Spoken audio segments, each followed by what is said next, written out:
Hello friends, welcome back to channel महापुरुषों की बातें। सत्संग जी सबको प्यार भरी राधा स्वामी। आइए सुनते हैं कुछ प्रेरणादायक वचन। ये वचन राधा स्वामी सत्संग व्यास द्वारा प्रकाशित पुस्तक रूहानी फूल में से लिए गए हैं।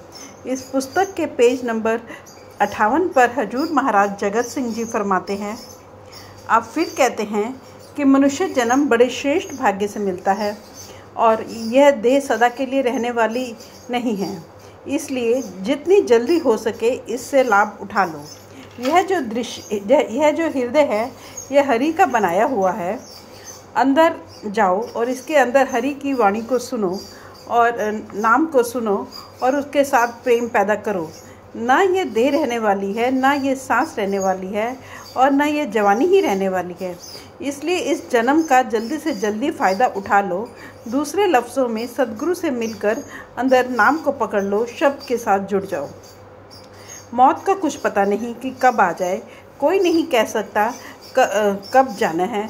जब मौत आती है तो ना ये बच्चे का लिहाज करती है, ना जवान का लिहाज करती है, ना बूढ़े का। जो गुरु से उपदेश लेकर भजन सिमरन करके अंदर चले गए, वे नाम के साथ जुड़ गए, उनका जन्म मरण का चक्कर समाप्त हो गया। जो बाहर ही बैठे रहे उनका समय बर्बाद हो गया। गुरु साहब कहते हैं कि तुम्हारे अंदर नाम है, वह तुम्हारे अंतर में नज़दीक से नज़दीक है। अंदर जाओ और उसे प्रकट कर लो। संतों से तो बार बार यही हिदायत मिलेगी कि तुम्हारे अंदर नाम है, उसके साथ जुड़ जाओ। अब कहते हैं, अगर तुम नाम की कमाई नहीं करोगे, दुनिया के साथ प्यार बनाए रखोगे तो क्या हालत होगी। गुरु साहब वर्णन करते हैं कि सारी उम्र कूड़ के साथ प्यार करके खुद कूड़ हो गए हो। केवल एक नाम ही सच है, बाकी सब मिथ्या है। खंड ब्रह्मांड कूड़ हैं क्योंकि ये बदलते रहेंगे। दुनिया कूड़ है, राजा महाराजा कूड़ है, कोई स्थिर नहीं है, सब बदलते रहते हैं। इसलिए संत उपदेश देते हैं कि कूड़ से प्रेम तोड़ो और सच के साथ जोड़ो। अगर कूड़ अथवा नश्वर अथवा मिथ्या के साथ प्यार करोगे तो काल तुमको अपना शिकार बना लेगा। काल ने अपने एजेंट हर एक इंसान के अंदर रखे हुए हैं ताकि उसे नाम के साथ ना जुड़ने दे। जब वह अंदर नाम की ओर ख्याल करता है तो उसी समय विघ्न पैदा करने लगते हैं। जब तक जीव मन और माया की हद में है तब तक वे माया का ही चोगा चुगते हैं और माया के ही आश्रय रहते हैं। जब गुरु की कृपा द्वारा मन माया के हद से निकल गए तो आज़ाद हो गए। यह दुनिया मन का देश है, धर्मराय का देश है। यह सारा मन माया का प्रपंच है। जो मन के देश में रह गए वे माया में ही खप खप कर मर गए। जो साकत हैं, मनमुख हैं, वे दिन रात माया में उलझ कर मरते हैं। वे कभी सुख नहीं पाते। वे नाम को छोड़कर फैलाव में आकर जन्म मरण के दायरे में रहकर हमेशा परेशान रहते हैं। गुरु साहिब संतों यह नाम मार्ग वालों की गति पहले कह चुके हैं। अब मन मार्ग वालों का हाल बयान करते हुए कहते हैं कि ए भले लोगों, माया को छोड़ो और नाम की कमाई करो। मन मार्ग का खोखलापन बताकर फिर हिदायत करते हैं कि अंदर जाकर नाम के साथ आत्मा को जोड़ो। निंदा करना छोड़ दो। निंदा क्या है? अपने आप को अच्छा समझना और दूसरे को बुरा समझना। जो मन मार्ग में है वे सब निंदक हैं क्योंकि वे दूसरों को अपने जितना अक्ल वाला नहीं समझते। जब तक इंसान ऐसा करता है वह निंदक है, वह मन मार्ग की निशानी है। फिर जीव चाहे निंदक हो, लोभी हो, अहंकारी हो, तब वह नाम के साथ जुड़ेगा, निर्मल हो जाएगा। यह मन मार्ग में आया हुआ है, इसलिए यह लोभी, अहंकारी और निंदक है। सारा संसार निंदक है। जो गुरु साहिब फरमाते हैं कि निंदा छोड़ दो, अहंकार छोड़ दो और अंदर जाके नाम के साथ जुड़ जाओ। तात पराई यानी पराया प्यार भी छोड़ दो, मालिक का प्यार पैदा करो। दूसरे लफ्ज़ों में दुनिया का प्यार छोड़ो और मन मार्ग को छोड़कर नाम मार्ग की ओर आ जाओ। सब लोग शांति चाहते हैं और वह उसे तलाश करते हैं धार्मिक ग्रंथों में, लेकिन इन धर्म पुस्तकों को पढ़ने में शांति नहीं है। शांति तो केवल एक ही जगह है, अंदर नाम के साथ जुड़ने में। सच्ची शांति नाम की कमाई में है। अगर बाहर शांति होती तो गुरु नानक देव जी यह न कहते, नानक दुखिया सब संसार, कि सारा संसार दुखी है। अपने गरेबान में नज़र डालकर देखो, क्या कोई सुखी है? कोई नहीं। अब सवाल पैदा होता है कि सुखी कौन है? सो सुखिया जिस नाम आधार, जो नाम के साथ जुड़ गया वह सुखी है, उसको शांति प्राप्त होगी।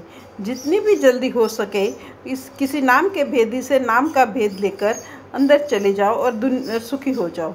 अब कहते हैं वह आत्म राम है, सबके अंदर रमा हुआ है, अंदर जाकर उसके साथ प्रेम पैदा करके सुखी हो जाओ। फिर उपदेश करते हैं कि काम, क्रोध, लोभ, मोह, अहंकार, इन पांचों धाराओं को बंद करो, क्योंकि जब इंसान का ख्याल अंदर से बाहर निकलता है तो काम या क्रोध या लोभ या मोह या अहंकार का सहारा लेकर निकलता है। यानी इन 5 धाराओं के जरिए इसका ख्याल बाहर फैला हुआ है। गुरु साहब कहते हैं इनमें फंसकर भटकते हुए तुझे बहुत समय हो गया, अब इनका प्यार छोड़ दे। दूसरे लफ्ज़ों में मन मार्ग को छोड़ो और नाम मार्ग को पकड़ो। अगर जीव लंपट या विषय विकारों में लगा हुआ है तो वह भी मन का बंदा है। अगर उसमें और कोई दोष है तो भी वह मन मार्ग पर है। जितने दुनिया के धंधे हैं वे सब मन मार्ग है। इसी तरह जितना दुनिया का मोह प्यार है सब मन मार्ग है। अगर यह मोह प्यार ना होता तो हम कभी के मालिक के घर पहुंच चुके होते। हमको अभी तक यह मार्ग ना मिला। वह मार्ग क्या था? अंदर ख्याल को ठहराना और नाम के साथ जुड़ना। हमने सारी उम्र बाहर ही खो दी। नाम तुम्हारे अंदर है, इसलिए यह कहीं बाहर से नहीं मिलेगा। किसी नाम के वाकिफकार के पास जाओ और उससे नाम की युक्ति लेकर अंदर जाओ। सो महाराज जी कहते हैं कि 84 के चक्कर से बचने का एक ही उपाय है। क्या? गुरु से मिलकर नाम की युक्ति प्राप्त करके उसकी कमाई करके अंदर चले जाना।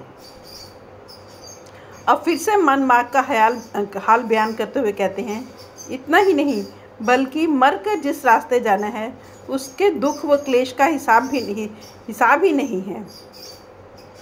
जो यहाँ इस दुनिया के दुख हैं वे और किस्म के हैं।